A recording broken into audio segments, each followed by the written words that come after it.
কৃষ্টি সংস্কৃতিলৈ বিষ্ণুপ্ৰসাদ ৰাভাৰ অনেক অৱদানৰ ভিতৰত অন্যতম হৈছে নিভাঁজ অসমীয়া মাত খুৰেৰে এমুঠি চিৰসেউজীয়া গীত। ৰাভাদেৱে উপলব্ধি কৰিছিল ৰাজনৈতিক স্বাধীনতাই কোটি কোটি দৰিদ্ৰ জনতালৈ প্ৰকৃত মুক্তি আনিব নোৱাৰে যদিহে জনতাই দেশীয় ধনিক শ্ৰেণী আৰু বৰ্ণবাদী সমাজখনৰ পৰা সামাজিক ন্যায়, মানৱীয় অধিকাৰ আৰু অৰ্থনৈতিক স্বাধীনতা লাভ কৰিব নোৱাৰে। সেয়ে ৰাভাই তথাকথিত নিম্নজাতৰ মানুহবোৰ আৰু দৰিদ্ৰ কৃষক বনুৱাৰ মংগলৰ বাবে আত্মসন্মান আৰু ন্যায্য অধিকাৰৰ মন্দিৰৰ দুৱাৰখন খুলি দিবলৈ সুন্দৰৰ পূজাৰীক আহ্বান জনাইছিল এনেদৰে।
থলুৱা সংগীতৰে সমন্বয় সাধন কৰি ৰাভাদেৱে অসমৰ সংগীত জগতত এক খলকনি তুলিছিল। অসমৰ মাটিৰ পৰশেৰে লিখা তেওঁৰ গীতবোৰৰ সাংগীতিক সুকমাই প্ৰতিজন অসমীয়াৰ হৃদয় স্পৰ্শ কৰে। ৰাভা আছিল অত্যন্ত কল্পনাবিলাসী, সেয়ে তেওঁৰ কবিতাৰ ছন্দত হৃদয় স্পন্দিত হৈ প্ৰশ্নমানেৰে তেওঁৰ কণ্ঠৰে নিগৰিছিল এনেদৰে।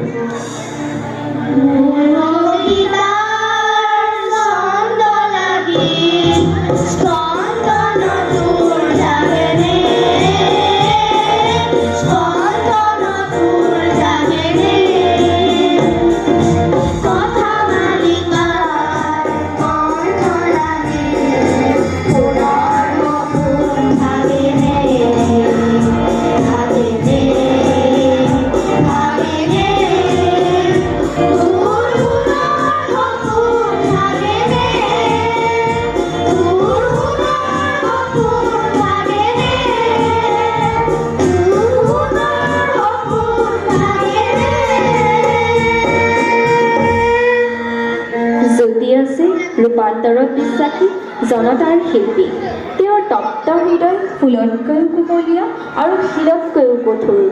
ইয়াৰে সুকোমল ফালটোৰ পৰা নিৰ্গত হৈছিল প্ৰকৃতিৰ বিনন্দীয়া ৰূপ। জীৱনৰ অভিনৱ অৰ্থ বিচাৰি মহাশূন্যৰ প্ৰতি স্তৰে স্তৰে চিৰসুন্দৰৰ সতে মিলি যোৱাৰ আকুল বাসনা, সেয়ে তেওঁৰ কণ্ঠেৰে নিগৰিত হৈছিল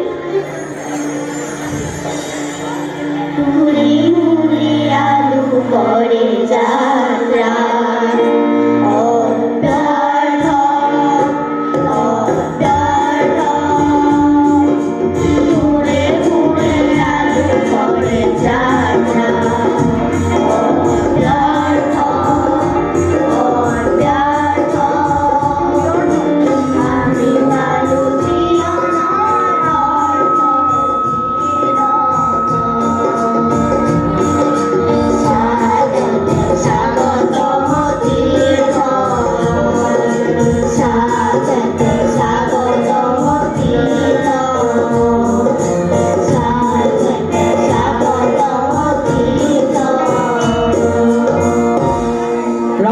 কিছুসংখ্যক গীতত প্ৰেম বিৰহৰ সুগভীৰ অনুভূতি ফুটি উঠা দেখা যায়। তেওঁৰ ব্যক্তিগত জীৱনটো প্ৰেম হ'ব নহ'ব দ্বন্দ্বৰেই পূৰ্ণ, সেয়ে তেওঁৰ গীতত প্ৰেমৰ এক সুকোমল প্ৰতিচ্ছবি প্ৰতিভা হৈছে এনেদৰে।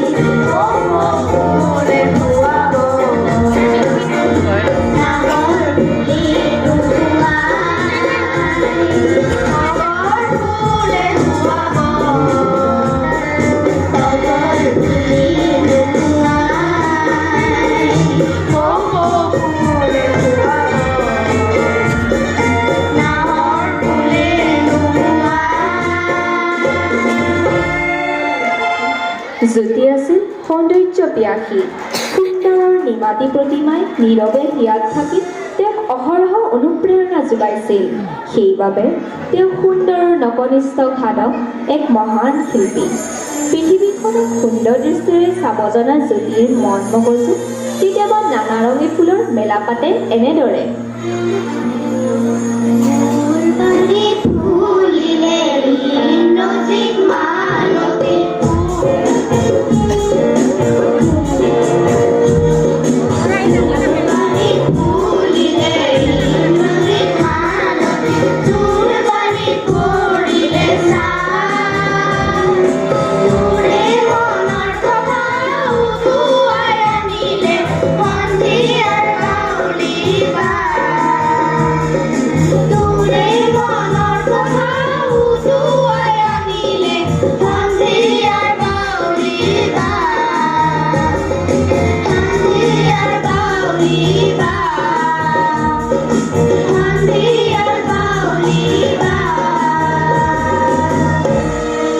ভাৰতীয় জাতীয় আন্দোলনৰ পটভূমি ৰচিত গীতসমূহে জ্যোতিপ্ৰসাদৰ নিভাঁজ দেশ প্ৰেমৰ সাক্ষ্য গ্ৰহণ কৰে নিজৰ ভৰিৰ তলৰ মাটিত অধিকাৰ সাব্যস্ত কৰাৰ বাবে তেওঁ দেশৰ জনসাধাৰণক গীতৰ মাজেৰে সকীয়াই দিছিল এনেদৰে